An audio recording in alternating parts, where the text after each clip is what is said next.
Hey, what's going on, guys? What's happening? YouTube, you guys have tuned into Rules for Rebels, and we have what seems to be a breaking story. I believe this story is just broken within the past hour or two. FTX founder Sam Bankman-Fried has been arrested in the Bahamas after the U.S. files criminal charges. We're going to be taking a look at an article from Zero Hedge. Right now, I'm on an article from CNBC. YouTube, Reddit, social media platforms typically don't like Zero Hedge as a website, as a source. I personally love it, but I try not to link to it just because there's enough reasons for YouTube not to show certain videos. Why give them one more? So I'm going to link you guys to the CNBC article. You can obviously seek out the Zero Hedge one if you want. The title of the CNBC article is FTX founder Sam Bankman-Fried was arrested in the Bahamas after the U.S. files criminal charges, and kind of 3 bullet points from this article. The co-founder of former CEO of bankrupt crypto trading firm FTX was arrested in the Bahamas after the U.S. Attorney for the Southern District of New York shared a sealed indictment with the Bahamian government. His arrest is the first concrete move by regulators to hold individuals accountable for the multi-billion-dollar implosion of FTX last month, and Sam Bankman-Fried is expected to be extradited into the United States. Now, I've been trying to keep up with this story, but it's such like a shit show and such kind of a web of lies and different stories. It's kind of hard to keep track of everything that's going on. Up until this news broke, SBF, I guess he was supposed to come to the U.S. on Wednesday to testify in front of, I believe, Congress. He said he was coming, said he wasn't coming, said he was coming, said he wasn't coming, and I believe most recently he said he wasn't coming, so I'm wondering if that's what caused the U.S. to finally try to extradite him. Martin Shkreli, the farmer bro, he did a live stream. I think it was about 2 days ago, and he was answering a lot of questions about like what's taking so long with the FTX thing, and seeing as how he went to prison for fraud and was kind of a con man himself.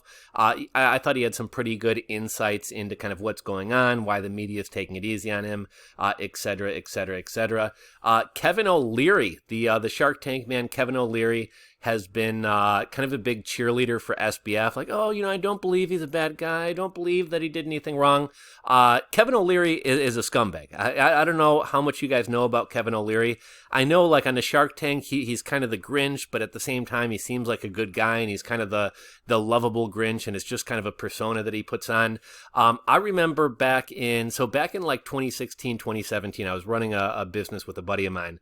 And so we had a lot of free time, right? Like, we would have hours, we'd have to pack up orders and things like that, but there was a lot of free time. So we used to go to a lot of these like hotel seminars about like how to make money type things.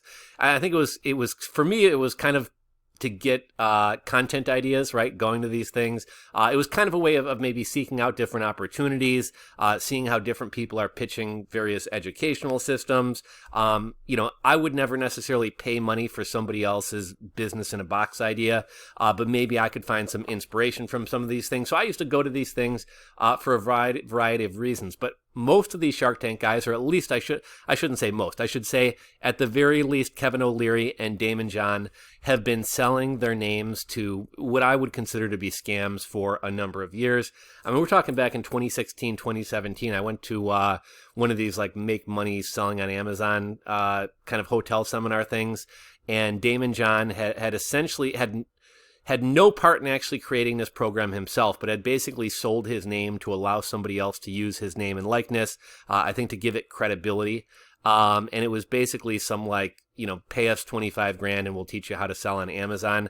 I don't recall whether it was the same company that wound up basically having to pay a shitload of money to the FTC for essentially running a scam and making false claims. But if it wasn't the same company, it was a company very similar to them. And I went to another one of these things where Kevin O'Leary had sold his name to one of these outfits that was doing one of these like make money, renting an apartment and then leasing it out on Airbnb kind of gimmicks. Again, another total scam. But, these guys aren't these huge successful businessmen who kind of care about the general public and want to teach you how to make money. They're willing to hawk their names for money to try to sucker you into scams. Also, I believe it was in 2020, Kevin O'Leary and his wife had killed another couple in a boat crash. I believe his wife wound up taking the fall for it, although it kind of just wound up getting swept under the rug. And a lot of people speculate that Kevin O'Leary may have been the one driving the boat and may have been even intoxicated. Now, this is all allegations and kind of conspiracies. But the point being, Kevin O'Leary is not necessarily a great guy, and the fact that he's running around cheerleading for Sam Bankman-Fried leads a lot of people to believe that maybe he's more intertwined in a scam than we know, or somebody has some dirt on him, or something else is going on. Where this story gets even more interesting, we know about all the ties that FTX had to the Democratic Party. Sam Bankman-Fried's aunt is part of the World Economic Forum, the WEF. His mom was a big campaign bundler for the Democrats. He was the second largest donor to the Democrats behind George Soros, and he had pledged to give Joe Biden $1 billion for his reelection campaign in 2024. Now, we've also since learned that pretty much all this money he was giving away was money he stole from clients, people like you, me, and others out there. Now, where this story gets interesting, there's also another tie that Caroline Ellison of Alameda, that sexy little nympho troll, her father used to be Gary Genslinger, the SEC. Hold on, let me get my stuff straight here. So the FTC, the SEC chairman Gary Genslinger, used to be a subordinate or used to work for Caroline Ellison's father. We also know that among some of the politicians that SBF donated to, I think it was 8. There's probably more than this, but there's specifically 8 that we're talking about in regards to this story. 7 Democrats, 1 Republican. He donated anywhere from $1,300 to I think like $8,000, maybe $13,000. They had tried to shut down investigations into FTX, basically saying that the SEC didn't have the authority to look into him. So it's really kind of interesting and also kind of sad that all it takes is $1,300 to pay off politicians to essentially run cover for you. Now, who is Gary Genslinger besides, potentially being a fairly close relation or associate to Caroline Ellison and intern SBF? Well, Gary Genslinger, he was a former Goldman Sachs executive, Obama administration official, Clinton's 26 campaign CFO. You're starting to see some ties here, right? He's heavily tied into the Democratic Party, and an FTX associate. Well, it's recently come out, and you would think somebody that's the SEC chairman should have some integrity, right? Well, it's recently come out that he was essentially keeping 2 calendars. He was keeping a public calendar that would be turned over to Freedom of Information Act requests and things like that, and then he was keeping a private calendar of who he really met with and worked with. And he was scrubbing things from his public calendar. He met with George Soros, scrubbed it from his calendar. Met with Hillary Clinton, scrubbed it from his calendar. Who knows who else he was meeting with and scrubbing from his official calendar. Somebody recently called the SEC and questioned them about this, and they said, oh, nope, it's showing up on the calendar. And it wasn't until they, through a Freedom of Information Act request, had gotten the real calendar and discovered that there's basically these 2 calendars, and only then did they come clean and try to kind of explain this away. But kind of point being, there's kind of a lot of corruption and a lot of shading going-ons with this story. So we're 8.5 minutes into this, and I haven't even gotten into the Sam Bankman-Fried aspect of this story. So we're going to be giving this article a read from, from Zero Hedge. Sam Bankman-Fried is arrested in the Bahamas and set for prompt extradition after the U.S. files charges. Just hours after refusing to attend the Senate hearing on his role in the collapse of FTX, Sam Bankman-Fried has been arrested by the Royal Bahamian Police Force, according to a statement from the Attorney General of the Bahamas, Senator Ryan Pinder, KC. The arrest came after the U.S. filed criminal charges against Bankman-Fried. U.S. prosecutors say they'll unseal an indictment on Tuesday. And here's a tweet. U.S. Attorney SDNY, USA Damon Williams. Earlier this evening, Bahamian authorities arrested Samuel Bankman-Fried at the request of the U.S. government based on a sealed indictment filed by the SDNY. We expect to unseal the indictment in the morning, and we'll have more to say at that time. It does make one wonder the timing, as this happened just a week after Carolyn Ellison, the former CEO of Alameda Capital, was spotted in New York, not in custody, and has sought counsel represented by D.C. law firm Wilmer Hale. And I have a photo here. We might make this the thumbnail, I'm not really sure, but I'd actually seen this image circulating last week. It's Carolyn Ellison at a bagel shop in New York City. And it was kind of weird that Sam Bankman-Fried was still kind of hiding out in the Bahamas and she was in New York. It seemed like SBF was kind of trying to blame her, like, I'm just an idiot. I'm just this innocent guy. You know, Alameda was apparently taking our money. I didn't know about it. So it looks like he maybe, I'm sure everybody eventually would have turned on each other anyways. But it seemed that he was kind of trying to throw her under the bus.